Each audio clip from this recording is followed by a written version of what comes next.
The first time they saw her, she wasn't wearing a uniform, just a pale gray dress that hung stiff on her shoulders, like it had forgotten how to be worn by someone still breathing. Her name was Elise, 27, a former Red Cross nurse from Bremen, captured near the Swiss border, transferred across the Atlantic, not in chains, but in silence. The train that brought her through the Texas plains didn't scream of captivity. It hummed with the strange, almost offensive normalcy of America. Kids waving flags, a boy holding a Coca-Cola bottle, a woman offering bread through the bars of a passing car. It felt wrong. Where were the insults? The spit? The righteous for pre? Inside the POW camp, the guards didn't bark orders. One of them even nodded. Someone offered her coffee. She began writing the next day. They say we are enemies. But today I was called ma'am by a soldier in brown leather boots. His eyes did not see me as a prisoner, only as a woman who looked tired. That soldier's name was James Tyler. Cowboy hat, dust-covered jeans, a drawl so thick she didn't understand half of what he said. But he kept bringing her small kindnesses, a pencil, a book. A song hummed beneath his breath while she swept the floor. It wasn't love, not yet. It was confusion, disarmament of the soul. She had been trained to see Americans as monsters. Instead, they looked free. They looked happy. Then one afternoon, while folding laundry in the officer's barrack, she found a small wooden box left under a stack of linen. Inside, wrapped in cloth, was a ring, not gold, not silver, but polished aluminum, likely from a food can or a machine part, bent into a perfect circle, smoothed on the edges. There was no note. But later that evening, James walked up to her in the mess yard, held out the same box again, properly this time, and said in slow, careful English, "Not joke, real ask. Mary?" She didn't answer, just stood there frozen. And when she finally opened her mouth, it wasn't to say yes. It was to whisper, "Do they know?" He didn't speak, but the look in his eyes said, "Not yet." But that was about to change. Elise had grown up in a country that worshipped precision. Germany built machines like Bach wrote music, exact, efficient, flawless. At the front, they were told American industry was bloated, slow, laughable. Liberty ships, her commanding officer had scoffed. Floating coffins built by women in lipstick. So when she heard the rumor that the Americans could build a full cargo ship in less than a week, she laughed. Loud, bitter, sarcastic. It had to be another one of their lies, like the so-called freedom or ice cream in the desert. But the train guards didn't laugh. One of them, a tall, sunburned Texan named Barrett, simply said, "We'll pass by one tomorrow, you'll see." The next morning, the train slowed near the coast. Elise pressed her face to the glass. Docked in the shipyard was a massive Liberty ship, steel still gleaming, ropes freshly tied. Workers, men, women, even teenagers, were standing around holding signs. 4 days, 2 shifts, 1 America. She blinked. Surely it had been there before. But then came another shock. A second ship, half built, was being welded together by dozens of hands, moving in impossible synchrony. Sparks flew like fireworks under a rising sun. A giant board nearby read, "Launch, Thursday, noon." It was Monday. Beside her, another German POW muttered, "Das ist unmöglich." It's impossible. Elise didn't respond. She couldn't. Back in the camp, that night's dinner felt quieter. No one complained about the bread. No one scoffed at the guards. Something had shifted. Later in her journal, she wrote, "We thought we were the hammer. They were the anvil. But perhaps this land forged itself." Still, she told herself it was a fluke, a staged performance for the prisoners. But that illusion would not survive the next thing she saw.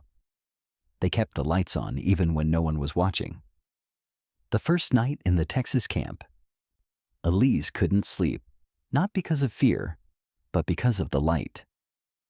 She lay on a metal-framed cot in a barrack that smelled faintly of pine and soap, staring up at the wooden beams. The window to her left, high and narrow, glowed with a dull orange. It wasn't fire, it wasn't moonlight, it was electric, and it didn't go away. She sat up, pulled her coat tighter, and stepped barefoot to the window. Outside, the night was alive. Lampposts lined the camp perimeter, humming softly. Beyond the wire fences, the nearby town shimmered. Street lamps casting halos onto sidewalks, neon signs blinking over diners and gas stations, porches glowing like lighthouses on dry land.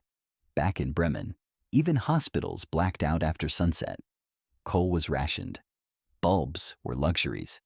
Her mother used to sew by candlelight, fingers pricked and eyes strained. And here in a country at war, the night looked like noon. She whispered to the POW bunkmate still half asleep. "Why don't they turn them off?" He grunted, rolled over. "Because they can afford not to." The phrase landed like a punch. The next morning, Elise asked a guard how long the lights stayed on. He looked puzzled. "All night, ma'am." "Why? No one complains? No one finds you?" He chuckled. "It's Texas, ma'am. We light up cattle fields too. Doesn't mean they can read." She didn't laugh. That evening, she stared at the lit horizon again, not with awe, but confusion. In her journal, she scribbled a single sentence. "They do not fear the dark, because they've forgotten it." And somewhere deep inside, something cracked. She didn't say it aloud. Not yet. But she wondered, if they can light up the night like this, what else have they made possible? She would find out the next day, and it would melt her defenses one scoop at a time. Because war had never tasted like vanilla before. It was hot enough to cook an egg on the hood of a Jeep. Texas in late July did not care that you were from Bremen, or that you once ran triage under artillery fire. It wrapped itself around your body like a fever. Even the wind felt baked. Elise stood in line, shirt damp at the collar, trying not to sway. The POWs were ordered to report to the rec yard. "Mandatory hydration," someone had muttered sarcastically. She expected water, or worse, some vitamin tonic they were testing. But instead, it was ice cream. 2 tubs dripping under a makeshift shade. A sergeant in mirrored sunglasses handed out scoops like he was dealing poker chips. Vanilla. Cold. Real. Elise stared at the bowl in her hand like it was a weapon. Her fingers burned against the chill of the metal. This couldn't be for her. Not to her. Behind her, a younger POW, barely 18, took a bite and laughed. "They're fattening us up before the slaughter, yeah?" Someone else added, "Maybe they want us addicted before the next interrogation." But no one gave it back. When Elise took the first taste, it punched memory straight into her throat. A carnival in her childhood. Pre-war, pre-rations, her father buying her a single cone, one lick before it melted. The cream now hit the same spot, but it didn't melt this time. It stayed. She sat down on the dry grass, turned her face to the sun, and let the cold sweetness sit on her tongue. A shadow fell across her. It was James. Cowboy hat tilted back, spoon in his hand, a soft grin on his face. "No poison," he said, tapping his own bowl. "Scout's honor." She didn't smile. Not yet. But in her journal that night she wrote, "The war made me fear men. Ice cream made me fear kindness." The next day she would find something even harder to digest. Dinner. With silver forks. And no one locked the door. They called it a morale evening. Elise thought it was a mistranslation. That afternoon, a corporal came by and read the names of several prisoners, all women, and told them to dress clean. "You're invited to dine with the officers," he said like it was nothing. She expected interrogation, theater, propaganda. Instead, they were led to a long wooden hall lit with strings of warm bulbs and candles flickering in whiskey glasses. Tables were set. Real linen, silver forks, flowers from the chapel garden. Elise stood at the entrance, frozen. The scent of roast beef drifted out like a dream.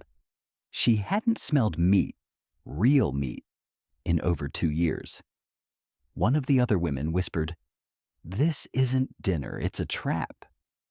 But the guards were unarmed, the doors were open, and the Americans, officers and civilians, stood when they entered. Stood. A young American woman in a blue dress approached Elise, smiling nervously. "Would you like sweet tea?" she asked in slow English. Elise nodded.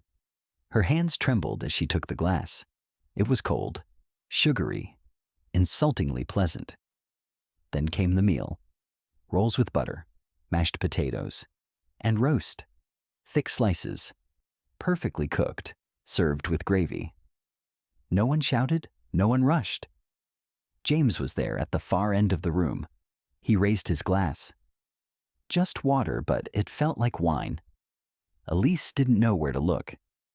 Halfway through the meal, the American woman beside her leaned in. "I'm sorry," she whispered. "For what?" Elise asked. "I don't know. For everything." That night, Elise wrote only one sentence in her journal. "They gave us knives, not to hurt us, but to eat." She didn't know what was more disorienting, the civility or the sincerity. But the moment that truly undid her hadn't come yet. It came when the music started, and someone asked if she remembered how to dance. The tune drifted in like a memory someone else had left behind. It was late. The dining hall had emptied, the candles burned low, and the guards were talking softly outside under a buzzing porch light. Elise lingered near the open door, her hands folded tightly in front of her. She had eaten more that night than she had in a month back home. But it wasn't fullness that unsettled her. It was the song. From somewhere beyond the fence, a radio crackled to life, a low swaying rhythm, jazz, maybe swing, curled into the warm Texas air. It wasn't loud, just enough to make you turn your head. James stood a few feet away, hat in hand. "You know this one?" he asked, his accent slow and thick. She hesitated, then nodded. "In Berlin, we danced to it," she said, voice low, "before the sirens." For a moment, neither of them moved. Then, with a gentleness that didn't belong to war, he stepped closer. "No sirens here," he said. "Just cicadas and bad rhythm." He offered his hand. She looked at it like it was a trick, but something in her legs, in her memory, answered first. She took it. They didn't dance well. She stepped on his foot. He turned the wrong way. But they laughed, quiet, cautious laughter, like testing whether the world would allow it. The guards didn't stop them. One of them even looked away on purpose. Under the pale moon, between two barracks and a drying line of laundry, Elise moved like she hadn't in years. Not as a soldier's property, not as a prisoner, but as a woman who remembered what rhythm felt like. And when the music faded and their hands let go, she didn't cry. She just said, "Thank you for letting me forget." But what came next would make her remember everything, because kindness was easier to handle than the guilt that followed it. The realization didn't come like a thunderclap. It crept in, quietly, shamefully, like cold air under a locked door. That morning, Elise slipped while hauling a bucket of mop water across the corridor. Her elbow hit the concrete hard. Pain shot up her arm and she hissed through clenched teeth. Instinct told her to get up, say nothing. In Germany, weakness was punished. Accidents were excuses for retribution. But before she could rise, someone knelt beside her. It wasn't James. It was a U.S. Army medic, barely older than her. He didn't ask who she was or what she had done. He just opened his bag, wrapped her arm, and said, "You'll bruise, but No fracture. Try to rest today. Rest? She looked at him, confused. I'm a prisoner, she said. He shrugged. Still human, right? That single word, still, stuck like a splinter in her chest. Later in the canteen, another POW, a woman who used to teach literature in Frankfurt, whispered something Elise couldn't unhear. I'm safer here than I was in my own country. Elise said nothing, but inside, something twisted. Back home, she had worked 14-hour shifts stitching uniforms in a factory that barely heated the floors. Her supervisor once slapped her for humming. Another time, a soldier told her she was too plain to waste soap on. No one had ever brought her tea, or checked her bruises, or asked if she wanted jam with her bread. And now, behind barbed wire, thousands of miles from her homeland, she was being treated with more dignity than she had ever known. That night, she wrote in her journal, "There is a cruelty deeper than violence. It is discovering the enemy values you more than those you served." It wasn't just confusing, it was unbearable. Because with every act of kindness, America wasn't just winning the war outside, it was cracking the one inside her. The classroom had no blackboard, no flag, no anthem. Just folding chairs, a donated bookshelf, and sunlight pouring through high windows that made the dust look like falling stars. It started as a rumor that the Americans were offering lessons to POWs, English mostly, but also mathematics, geography, even civics. At first, Elise thought it was a joke, or worse, indoctrination, but curiosity won. The first time she stepped inside the makeshift classroom, she expected guards, lectures, rules. Instead, she found silence. And men. Soldiers who had once shouted "Sieg Heil" without hesitation, now hunched over open notebooks, brows furrowed, learning how to conjugate English verbs. She sat in the back, unsure if she belonged. A sergeant saw her, smiled, and slid a worn copy of The Old Man and the Sea across the desk. "No grades," he said, "just stories." That night, she read the first 20 pages without stopping, not for the plot, but for the strangeness of it all. A country at war, giving books to its prisoners, stories to its enemies. In Germany, books had been burned. Here, they were handed out, even ones that questioned America itself. One afternoon, a boy in class asked, "Why are they doing this?"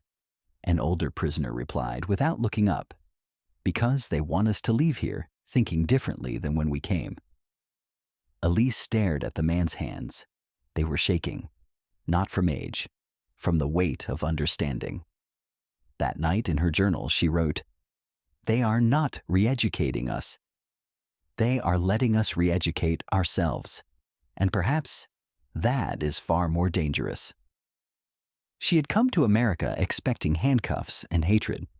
Instead, she found pencils, pages, and space to think. But just when she began to feel safe, the war reminded her it wasn't done with her yet, because soon she'd be offered something that no prison was supposed to offer: a second chance at love. It was just past dusk when he approached her. The sun hadn't fully set, but the sky had gone soft, that kind of golden blue that made everything look like memory. Elise had just finished sweeping the barrack steps, her hands calloused, her apron streaked with dust. She didn't expect him that evening. Not then. Not with that look in his eyes. James stood 5 paces away, holding something behind his back. He wasn't smiling. He wasn't joking. For once, the hat stayed off. "Elise," he said, her name careful on his tongue. "I made you something." She tilted her head. "Another book?" "No." He brought his hand forward, opened his palm. Inside was a small ring, dull silver, faintly scratched, crude but lovingly polished, bent from something round, something once violent. The curve of it still held the memory of war. "I took it from a mess spoon," he said, eyes down, the metal soft. "I carved it with my pocket knife. The rest is from a spent casing. From training, not from battle." She didn't move. He stepped closer. I know it's not real silver. I know we're not supposed to even talk like this. But I just keep thinking. He hesitated.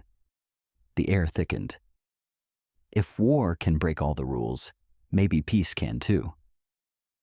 Then slowly, like asking permission from something bigger than either of them, he knelt.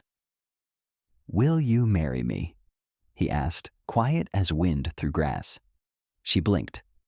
No one had knelt for her before. No one had ever asked. Elise looked down at the ring. Her throat tightened.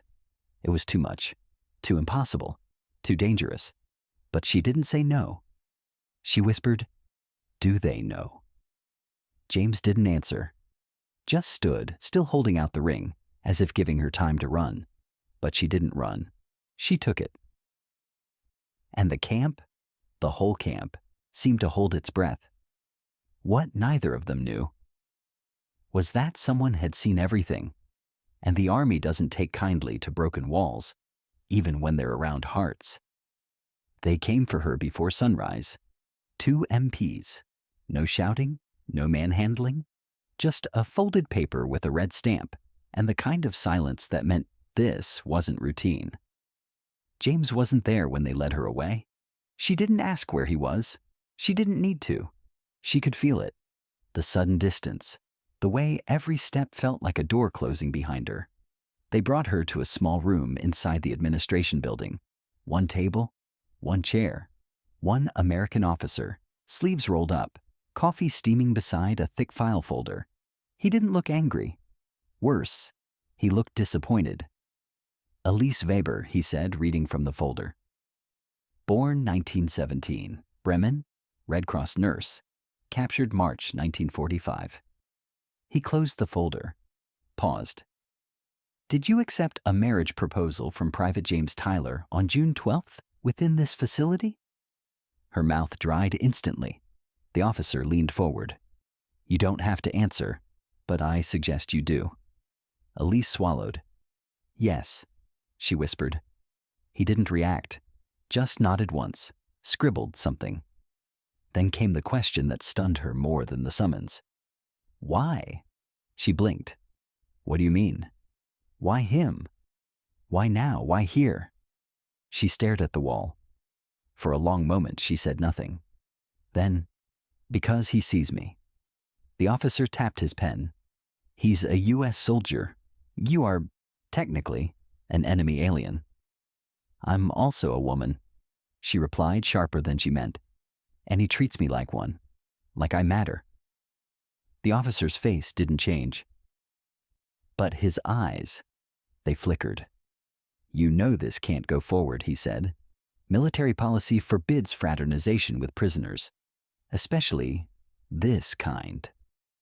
She nodded, but then added almost to herself, you can forbid the wedding, but can you forbid what already changed inside me?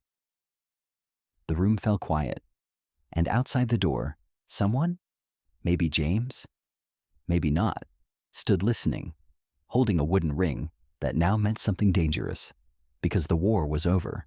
But for them, a different kind of battle had just begun. They didn't give her time to pack. At 2:17 a.m., the guards came, not unkindly, but firmly. One carried a canvas duffel, the other avoided eye contact. Elise Weber, the officer said, unfolding the transfer order. You're being reassigned to Camp Ruston, Louisiana, effective immediately. She froze. Why? She asked. Command decision. That's all we're told. She looked past them, into the dark corridor, toward the bunk where James used to lean and play his guitar in the evening, boots crossed, humming out-of-tune American folk songs. His absence was louder than any protest. One of the guards softened. You've been marked as a special case, he said carefully. They don't want trouble. Not for him. Not for you. They escorted her silently to a waiting truck outside the camp gate. The headlights were dimmed as if the night itself wanted to hide what was happening. No one saluted. No one waved, except one figure. Far beyond the wire, Across a field that shimmered silver under moonlight, James stood alone beside the flagpole, bareheaded. Still, like a statue too proud to kneel. He didn't shout. He just raised one hand, palm open, and held it there, like a farewell carved into the sky. Inside the truck, Elise gripped the ring in her coat pocket until her knuckles whitened. She didn't cry, but her chest ached with something heavier than fear. The train ride took 6 hours. No one spoke. The car rattled over old rails like a heartbreaking on repeat. She sat by the window, watching the land slip past, barns, telephone poles, cornfields already tall with summer. In her journal, she wrote, "I was not escorted like a prisoner. I was removed like a secret." And below that, in smaller handwriting, "If I am never allowed to see him again, then I hope they at least let him keep his music." But the war had more to say, because in Louisiana they wouldn't question her guilt. They'd question her belief. The room was too warm for questions. No chains, no mirror on the wall, just a desk, 2 chairs, and a pitcher of lemon water sweating onto a paper napkin. Elise sat with her hands folded, the aluminum ring tucked inside her left sleeve, pressing cold against her skin, the only thing in the room that still felt real. The man across from her wasn't a soldier, at least not in uniform. He looked like a schoolteacher. Wire-rimmed glasses, soft voice, a folder on the table marked POW Subject Namensvorn Aid 2. He opened it, adjusted his pen. "Elise Weber," he began gently. "I won't ask you about troop movements, military protocols, or coded messages." She blinked. "Why not?" "Because we know everything we need to know about the Reich. What we don't know," he said, tapping the folder, "is how it unraveled. Inside." He flipped a page. "When did you first start to feel safe here?" The question hit harder than a slap. She hesitated. "At first I didn't. And now?" She looked away. He scribbled something. "Was it the food? The lighting? The education program?" She shook her head. "It was the way they looked at me." "They?" "The guards, the nurse, the soldier with the guitar." Her voice faltered on the last one. "They didn't look through me," she continued. "They didn't look down on me. They just saw me." He nodded slowly. "Do you believe in the American way of life now, Elise?" She didn't answer. He leaned forward. "Because the truth is, the camps weren't built just to hold bodies. They were built to hold minds. And yours may already be halfway across the wire." She felt the ring again, a dull pressure against her arm. He closed the folder. "If you were free tomorrow, would you stay?" Silence. Then she whispered, almost ashamed, "Yes. But I would never be truly free, would I? Not with the past I carry, not with the man I left behind." He didn't smile, but he didn't push further. The session ended. No verdict, no punishment. But that night, Elise stopped writing in German. Her next journal entry was in English. "I fed the enemy, but maybe I also fed what was left of my soul." The book was found in an attic that smelled of dust and damp linen. Hamburg, 1987. The house was being cleared for sale after the passing of an old woman. No children, no next of kin. Just neighbors who remembered her as the one who always walked alone, always wearing gloves even in summer. Among the papers, tax slips and ration cards, was a small cloth-bound journal, edges frayed, corners softened by decades of opening and closing. Inside, a neat, looping German script that began in March 1945 and stopped abruptly in August. But the final page was different. It was in English. "I said yes, and even if the world said no, my soul already belongs to him." The archivist, who cataloged it, paused. There was no name on the cover, no mention of location, but wedged between the pages was a photograph, faded, almost ghostly. A woman in a plain dress standing on what looked like a farm, the Texas sun slanting low behind her. In the background, a barn, a windmill, and a man in a cowboy hat, blurry but unmistakably watching her. On the back, scribbled in pencil, Tyler's Place, Summer 46. But there were no records of Elise Weber ever immigrating to the United States. No marriage license, no travel visa, no passenger manifest, only silence. Historians debated it. Some believed she escaped the camp, crossed borders through unofficial means. Others said it was just a visit, maybe even staged. A reunion cut short by law, by shame, by the kind of quiet heartbreak that never makes headlines. But one thing was certain.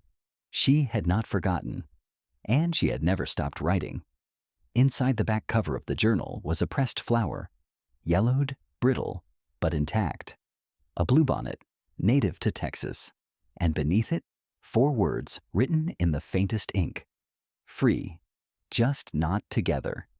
Some stories survive war, others survive in spite of it.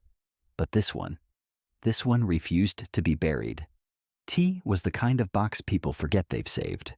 Cardboard, faded, stuffed with loose photographs, yellow ticket stubs, a harmonica with 1 bent reed, and a letter moldsealed, tucked in a plain envelope, marked only with 1 word, Elise. The box sat in James Tyler's attic for nearly 5 decades. After he passed in 1985, his grandson, sorting through rusted tools and rodeo medals, found it wedged behind a crate of old records. He opened the letter last. The paper crackled like it knew it was being read too late. June 14, 1946. Camp Tyler, Texas, Elise. They moved you without warning. I stood at the fence for hours after they said you were gone, hoping they were wrong. The dog stopped barking that night. The lights didn't feel as warm. I kept the ring, not because I doubted you'd say yes, but because I wanted to ask again. Properly. With no uniforms, no barbed wire, no one watching. I don't know where you are now. I don't know what they've told you. But I want you to know, if they ever let you go, I'd ask again. Even if they court-martial me this time, even if the world forgets us, I won't. There was no return address, no record it was ever sent, just a date, a signature, and beneath that, a tiny sketch, crude but recognizable, of a flower growing out of a barbed wire knot. The family never found out what happened to Elise, but in the same box was a photograph, folded 3 times and nearly torn at the crease. It showed a woman in her 50s, standing beside a fence post on a dusty Texas road, her hair pinned up, her eyes tired but burning. She wore gloves. The back simply said, Spring, 1970, just watching the wind. Maybe she came back. Maybe she never left. Or maybe, just maybe, some stories don't end with answers. They end with echoes. They almost missed it. The cemetery was small, one of those Texas plots tucked behind a country church where grass grew uneven and wind never quite stopped moving. Most of the headstones bore the usual names: Tyler, Johnson, Ramirez, crosses versus flags. But then, under the shade of an aging pecan tree, the grandson saw it. A single stone, weathered but intact. No flowers, no decorations, just 2 names, carved side by side. James W. Tyler, 1920, 1985, Elise Weber, 1917, 1992. Below them, not in English, but in smooth, deliberate German, 1 quiet line. Ich war frei, als ich dich liebte. I was free when I loved you. No records listed a marriage. No obituary mentioned Elise. No family member recalled her arrival or her passing. But someone had paid for the engraving. Someone had made the decision to bury her there. Not in Hamburg. Not under a foreign name. But next to the man who once asked her to say yes beneath a Texas sky. The grandson knelt. He didn't know her story. Only fragments from the letter, the photo, the unspoken silence in his grandfather's final years. He placed his hand on the cool stone, feeling the engraving beneath his palm. "Did you ever get to dance again?" he whispered. A breeze answered, soft and dry. He looked around, the quiet road, the bluebonnets nodding in clusters along the fence. He imagined her standing there, gloves in hand, watching a man strum a broken guitar on a porch that no longer stood. And in that moment, it didn't matter whether the world had approved, or whether the government had signed off, or whether history had made room for their story. They had. Somewhere between war and peace, between barbed wire and slow forgiveness, they had carved out a truth no record could erase, a truth etched in stone, a love that had outlived the silence. But there was still one unanswered question. Why was her name never recorded in the camp's official release logs? The record said she never left. No document, no signature, no final stamp from the War Department. Elise Weber, POW, November 1482, simply vanished from the official logs. One day present, the next, gone. For years, it was assumed she had been quietly deported, or transferred under a false name, or, as some suspected, taken in by a private sponsor under sealed government orders. But no proof ever surfaced, until a man in a beige cardigan, walking with a cane, stepped forward at a veteran storytelling event in Abilene, Texas. He didn't wear his uniform anymore, but the posture was still there. Retired Staff Sergeant Harold M. Briggs. "I was on night shift that week," he said, eyes distant. "Camp Tyler. I was in charge of the West Gate rotation. One of the MPs didn't show, so I filled in." Around 2 a.m., a Jeep pulled up. No headlights, no paperwork, just a captain I'd seen around the officer mess. According to Briggs, the captain stepped out, handed him a note. No records, no questions. Escort prisoner 1482 to the address listed. Return alone. Briggs paused, voice low. "I wasn't supposed to look at the paper, but I did. It was Tyler's family ranch, middle of nowhere." He swallowed. Elise sat in the back seat. Quiet. Didn't ask where we were going. Just stared out the window like she already knew. He drove her through the darkness. No guards. No chains. They met at the fence line. James and his father. No one said a word. She stepped out. He opened the gate. Briggs paused again. She didn't look scared. She looked ready. The next morning, her name disappeared from the boards. Briggs was reassigned a week later. He never told anyone. Until now. "I could have lost my pension," he said. "Maybe I should have. But when you see two people look at each other like that, you don't stop them." The room was silent, and somewhere, maybe still pinned to that old farmhouse wall, was the note James had once carved with a penknife into raw pine. No borders, no uniforms, no more waiting. Because in the end, love doesn't need approval. It just needs one open gate. It didn't break her all at once. The shift happened slowly, like a violin string losing tension after years of being pulled too tight. Not with bombs, not with interrogations, not even with James, but with books, with sunlight, with silence. Years later, in a letter never sent, written in trembling English on yellowed paper, Elise tried to explain it to herself. "They didn't win me over. They unfastened me gently without force from what I thought was truth." It began the night she realized she no longer dreamt in German. She was sitting on the barrack step, reading To Kill a Mockingbird. A book passed quietly from one POW to another, when she noticed she had stopped translating in her head. The words were just hers now. And with the language came something more dangerous, perspective. She began to ask questions she wasn't supposed to ask. Why had they burned books back home? Why were women like her told obedience was honor, even when it hurt? Why did the Reich fear compassion more than sabotage? One morning, she walked past a new POW, a woman recently transferred from another camp, shouting in German that the Americans were soft, decadent fools. Elise didn't argue. She just said calmly in English, "If they're fools, Why do I feel more human here?" The woman didn't reply. That night, Elise took out the ring again. She hadn't worn it in months. But she didn't put it on her finger. She set it in her palm and stared, not at the shape, but at what it had once been. A shell casing, a spoon, a symbol of war, bent by love into something that fit her hand. She wrote one line in her diary, slowly.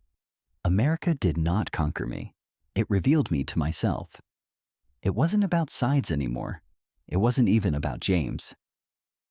It was about waking up and realizing the barbed wire wasn't around the camp.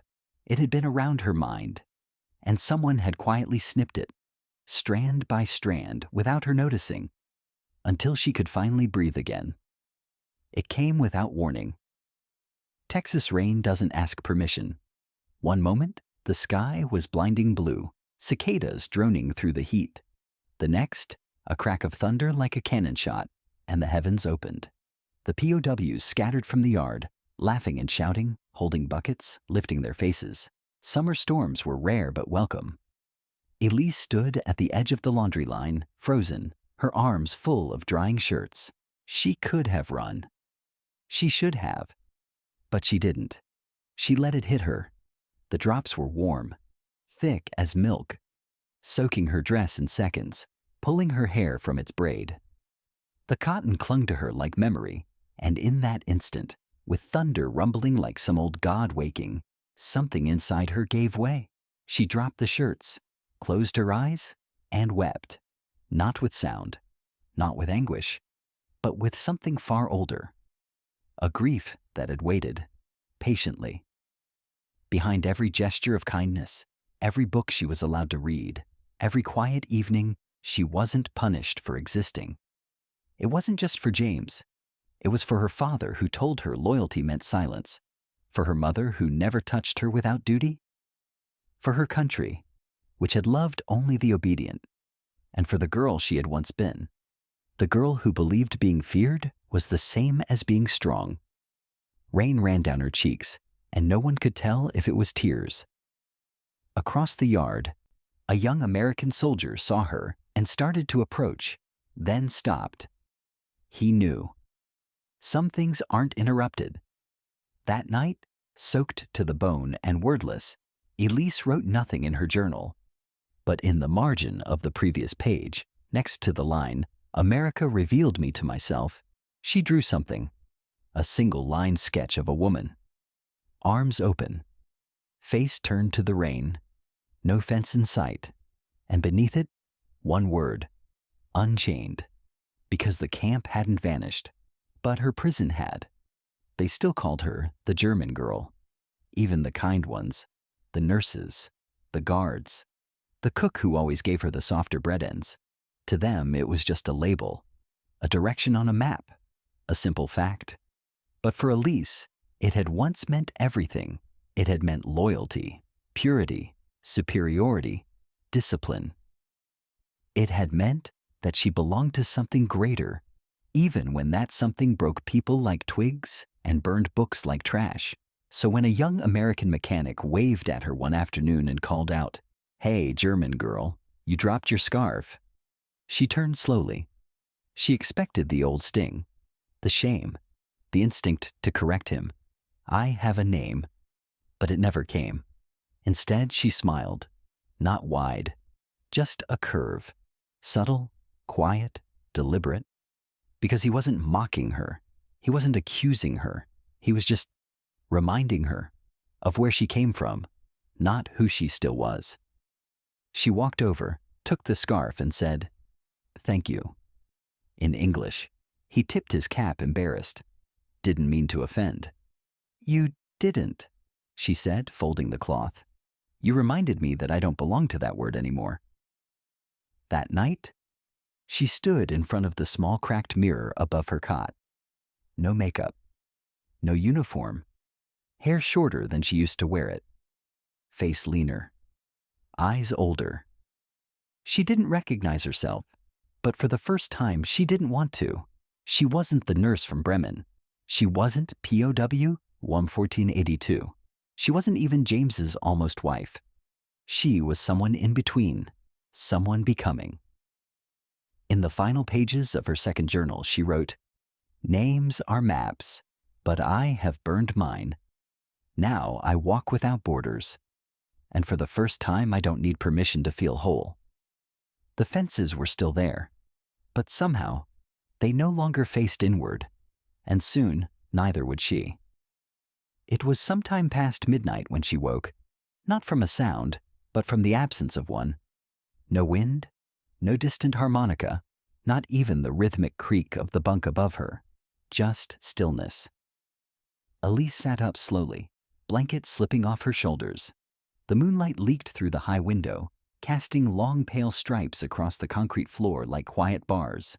But something had changed. She wasn't afraid. Not of the dark, not of the camp, not of what came next.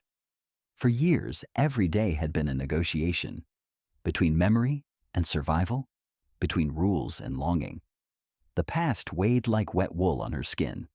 The future was a door she didn't dare approach. But now she felt something softer. Not hope, not yet, but release. She reached under her cot and pulled out the small cloth pouch hidden beneath her mattress. Worn thin, wrapped twice in a handkerchief, once given to her by James after a nosebleed. Inside, the ring, that imperfect circle of bent aluminum and war-forged tenderness. She turned it in her fingers. It no longer shimmered, but it no longer needed to.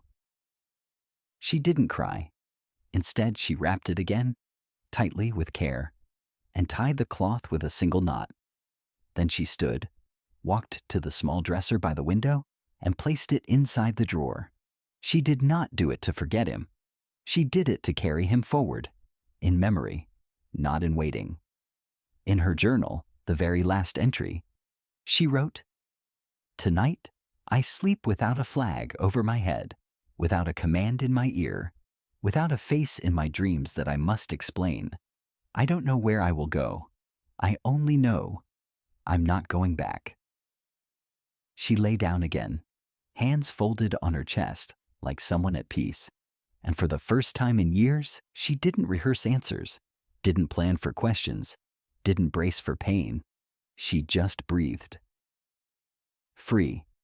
And somewhere outside that window, beyond the fences and the filed names, the world was already changing. But so was she. They found it decades later, tucked inside a weathered drawer in the farmhouse that had long since fallen silent. The walls were cracked, vines pushed through broken shutters. The piano in the corner had no strings, but the ring was still there. Wrapped in a handkerchief with fading embroidery, EW, stitched in sky blue thread. The metal had dulled with time, soft, uneven, with tiny notches where a pocket knife had fought to shape love out of war. Not gold, not silver, just repurposed survival. 2 lives bent around one impossible dream. No certificate was ever filed, no wedding photo, no formal goodbye. But some stories don't need closure. They just need to be remembered, and remembered the right way. One page from her final journal was framed and left on a side table.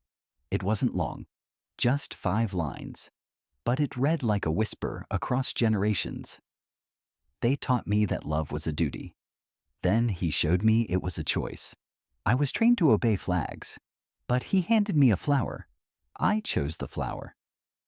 There was no fanfare, no parade, no grand reveal in a history book.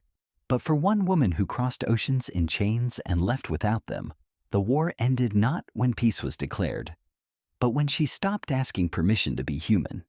She had been claimed by no nation, stamped by no passport, freed not by decree, but by quiet acts of impossible kindness. And somewhere in the soft corners of this forgotten farmhouse, you could still feel it. The echo of 2 people dancing badly in the dark, beneath string lights and watchtowers, knowing the world would never understand, but dancing anyway. So now the question isn't what happened to Elise Weber. It's whether you've ever heard a story like hers. And if you haven't, maybe it's because we never thought stories like hers deserved to be told. Until now. Because sometimes the most radical act in a time of war is to kneel. not with orders, but with a ring. If this changed how you see history, share it with someone who still remembers, or someone who never knew, and ask yourself, if your grandfather had fallen in love with the enemy, would he have told you? We'll see you next time, when we uncover the truth about the soldier who smuggled letters across barbed wire, not to win a war, but to keep a promise.